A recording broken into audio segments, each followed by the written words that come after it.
I thought this was going to be a nice add-on to Chris's very good, technically data-driven presentation from the last session.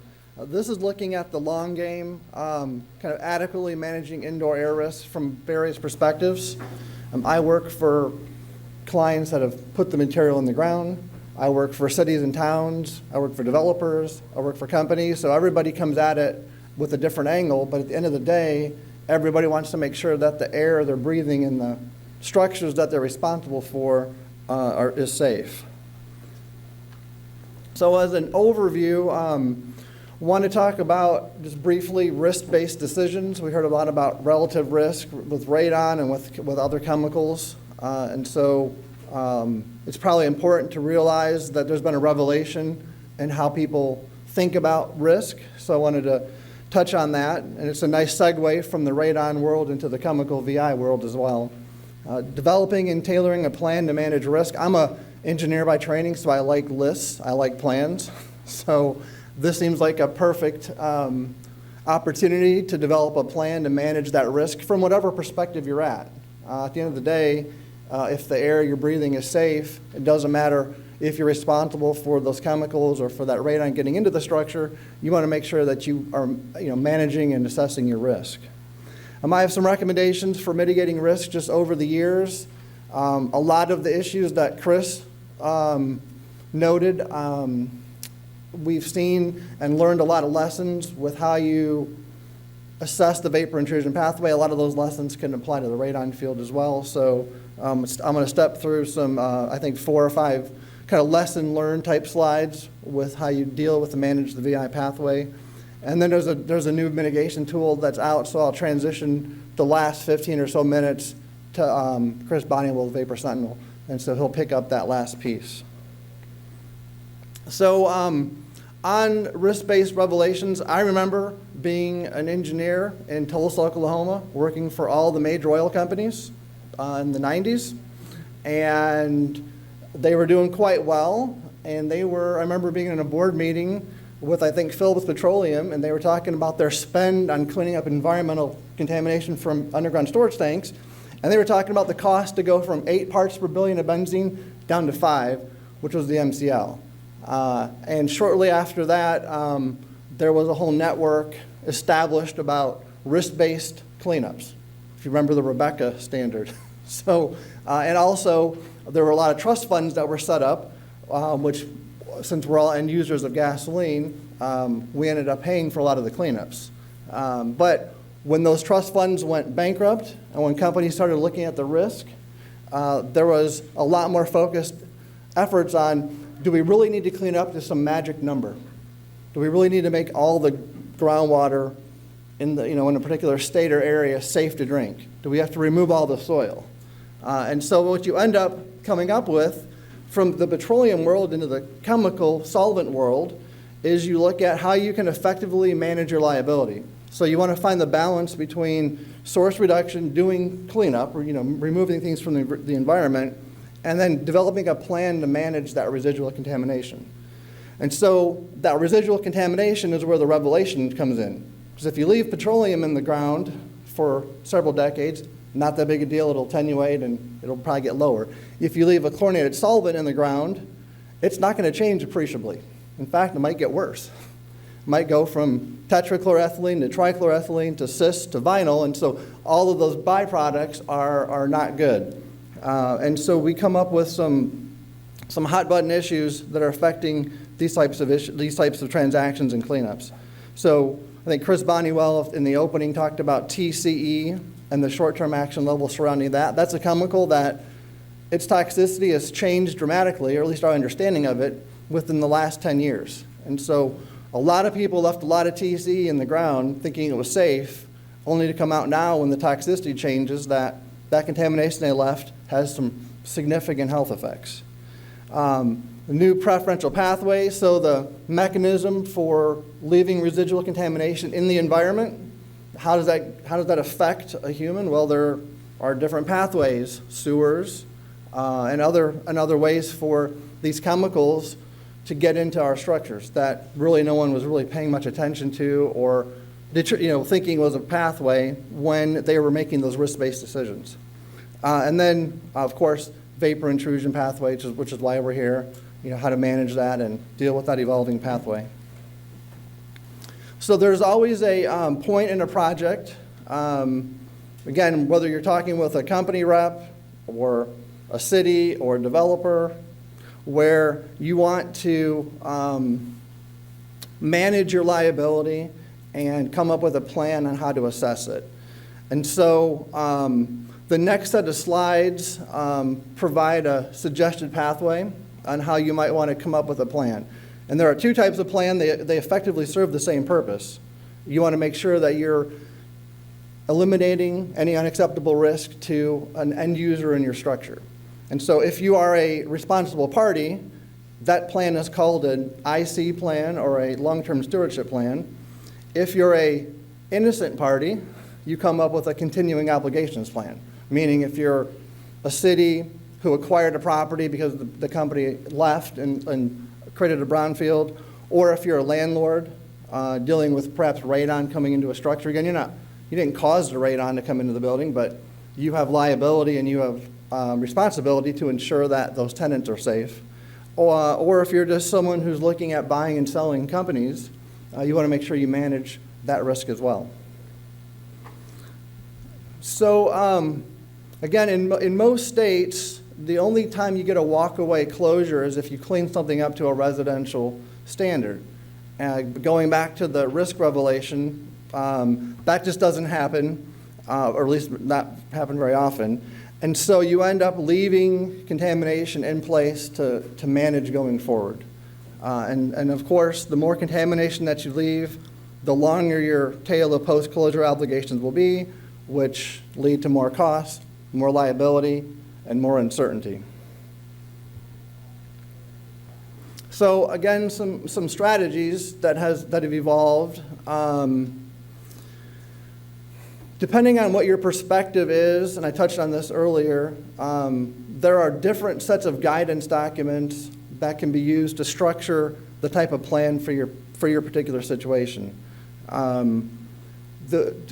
To the extent that you can use restrictive covenants or some type of legally enforceable mechanism on your property, that becomes a very important tool. However, some of these sites have contamination and they have plumes that will go off-site for many, many hundreds of feet, if not miles. And so you don't always have the luxury of having control and being able to put mechanisms on all of those down gradient receptors where there might be vapors coming up and entering a structure. So you need a plan at least to figure out how you're going to manage that. And I have found over the years that you really need a multidisciplinary team to manage the future risks. So you need geologists, you need hydrologists, you need an engineer, you need mitigation contractors, you need a lawyer every once in a while, or at least in the background. And so you have to have those different skill sets in order to all provide input into this type of plan to manage your liability, or at least manage your client's liability. And again, I want to be cautious about just jumping to preemptively mitigating a structure without thinking about what the long-term effects might be on that. So 5 or 6 years ago, I remember there were lots of transactions where we'd have this discussion and the other party would say, well, I'll just mitigate the building and we'll take a sample, and if it comes back clean, we're done. And that's not really what you can, I cautioned my client not to do that because that's really just one snapshot of the cost. And it's not going to be something that they're going to rely on a single sample to think that the indoor air in that structure is going to be safe. And so just a cautionary tale about just preemptively mitigating, taking maybe one confirmatory sample and thinking that that's going to be sufficient to address your liability going forward. So EPA has an institutional controls policy that was released about a decade ago. So we're coming up on 10 years. They have, it's a companion set of documents. It's one very detailed set of guidance, and then they have then the second one is actually a structure or an outline for a plan. So again, this is really geared for responsible parties it's their contamination that's in the soil and groundwater, so they are responsible for making sure that there's no unacceptable risks. And with all of the, off-site contamination, again, you're not able to go out there and get control over all this property, and so this type of long-term stewardship plan or IC plan was really geared at how do you manage a large area where you don't have control over a lot of the structures. So what is this type of plan? It's something, it's a tool. It's not prescriptive. There are a lot of details into it, but it's something that will allow you to step through your specific site and come up with a systematic way to track and monitor and come up with a schedule for activities that will ensure, or at least help ensure, that you're not creating some type of exposure risk in the future. Some states, like Indiana, Wisconsin, and others, have developed a pilot program for this long-term stewardship guidance. A lot of states have found that they have a lot of sites, particularly with chlorinated solvents, that are stuck in various parts of their cleanup programs. And principally because they have a long off-site groundwater plume associated with them, with vapor intrusion and other risks. And so they were really struggling with how to provide a mechanism to let somebody go forever, give site closure to somebody. And so this type of plan allows a company or an RP to come in and talk about how they're going to manage those future risks. And whether or not that leads to closure or financial assurance or some other mechanism is yet to be seen. We're just stepping through this pilot program now. So if you're a landlord, if you're a developer, if you're an innocent party, while you may not be responsible for actually cleaning up the soil and groundwater, you do have continuing obligations. You have to stop continuing releases. So if you see a drum tipped over on its side, you just can't ignore it and walk away. You have to go out there and at least pick the drum up. You have to prevent future releases as well. So if you see a drum with pitting in it, or if you see a drum that looks like it's in bad shape, you just can't leave it there. So you have to do something with it. And if you are in the unfortunate position of not knowing that there was a release that occurred in the past, you now have responsibility to ensure that that prior release doesn't affect the use of that property, or if that release is creating a plume migrating off the property, you potentially have to step off site and go to your neighbor, go to the business, go to the adjoining property, and inform them of the situation and offer to sample their indoor air.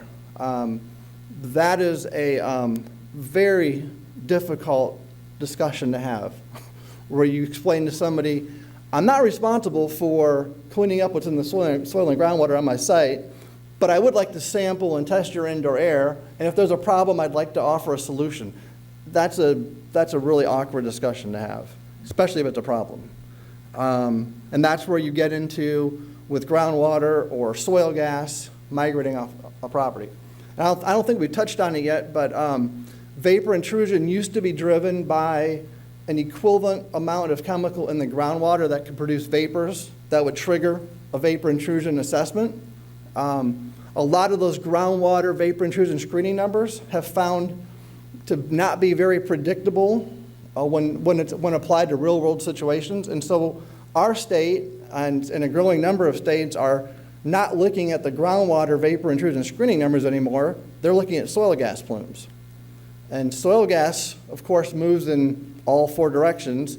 And so instead of just looking down gradient, you are now going to put a dot on your property and draw a circle around it and try to figure out where all the soil gas is going and determining whether or not a building is affected by soil gas. So it's a significant change in how we're dealing with vapor intrusion at these sites. The ASTM has a standard guidance for developing a site-specific continuing obligations plan. I won't step through it. There's essentially 4 steps to it. And then there's the 5th step, or depending if you exit one of these steps sooner, the 5th step would be documenting the guidance. We have a number of lawsuits right now where it would have been very helpful, either on the defense or the plaintiff side, to have gone through a stepwise process and then documented what the decisions were made in real, while you were going through it. So trying to bootstrap this type of plan, as a defense to a lawsuit or to show that you were being proactive is difficult to do, and judges and opposing parties like me, it's easy to pick on and find holes in if you're doing it after the fact because you forgot to do it or you just didn't want to spend the money to do this after the transaction. Because who wants to spend money? You just spent money on lawyers and consultants to get the property bought and sold, and then then someone comes to you and says, hey, you really need to have a continuing obligations plan, and that's going to cost you an extra, several $1,000s, and it's going to require this long-term sampling. No one wants to hear that. But I found it good practice to recommend that anyway. And so I've seen a growing number of clients actually wanting to implement some type of post-closing continuing obligations plan. Some recommendations for mitigating risk. I'll run through these fairly quickly.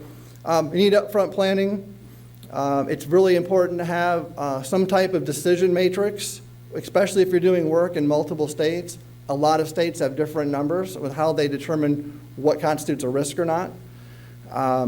TC's a risk, RADON's a risk. I mean, Chris had a nice slide that showed up all the Superfund sites, and I thought it was a little bit higher, but I think Chris said 42% of those Superfund sites had TCE. I always view TCE as being pretty ubiquitous in the groundwater at these Superfund sites, but TCE and RADON share a lot of common traits. One of them is they're present in the environment pretty much across the country. Developing risk communication talking points, coordinating with regulators. These are common sense things, but they are very rarely done. And then developing protocols for gaining access. I think Chris, you said that if you could get access to all the structures you want, you may have a better database. We have found that we get access to less than half of the people that we ask for, even when you're trying to do something, regardless of the perspective, hey, I'm innocent or hey, I'm guilty, but I want to sample your air. The answer is usually no. Second one, VI sampling analysis plan. Again, this just fits really nicely, but Henry and Chris, I think, pointed out why it's important to have a sampling analysis plan and to make sure you're sampling in the right season with the right considerations and making that really site-specific. So you want to hire experienced contractors to collect the data. And where appropriate, use new technology, at least to verify or at least as a screening tool to help make those decisions. Deciding where to sample. Can you sample all the structures in a building? Do you just go to a subset of them? All of these are important considerations with your actual sampling analysis plan. The conceptual site model, very important. And you can go off track very easily. One data point can cause you to reevaluate your entire conceptual site model. So it's important that this is a fluid, dynamic plan. It's not static. And if you are working with consultants who don't reevaluate their CSM each time new data come in, then that's a red flag, and it can create some problems. You can miss significant, you can expose yourself to significant liability. Mitigation considerations. Again, depending on what the end use is, it's really important to tailor the closure strategy to what you are actually, what your client's goals are. How risk tolerant are they? How sophisticated are they? So developing that closure strategy is key. And everything comes down to dollars and cents a lot of the times. And so being able to show, if you're going to recommend some type of continuing plan to a client, you really need to be able to articulate the cost-benefit analysis of it. Why am I spending money to do this work? How is this data helping me? So with all the new lawsuits, with all the focus and regulatory scrutiny on vapor intrusion, it's a little bit easier to have that discussion and show what the benefit is by having a plan that looks down the road. Mitigation tools. There are some new patented technologies that are out there that I think address a lot of these long-term issues, and that could really be an effective tool to managing liability. And so with that, I'm gonna turn over the presentation to Vapor Sentinel, and Chris Bonniwell to talk about a new piece of technology that they've developed that I think is a really, really useful tool to address some of these issues, and also to be part of a plan, whether it's a long-term stewardship plan or a continuing obligations plan. It's a nice piece that addresses a lot of the uncertainty and risk with leaving residual contamination at a site. And then after that, if there's time, we can have questions after that. Is that cool? Okay, great. Thank you.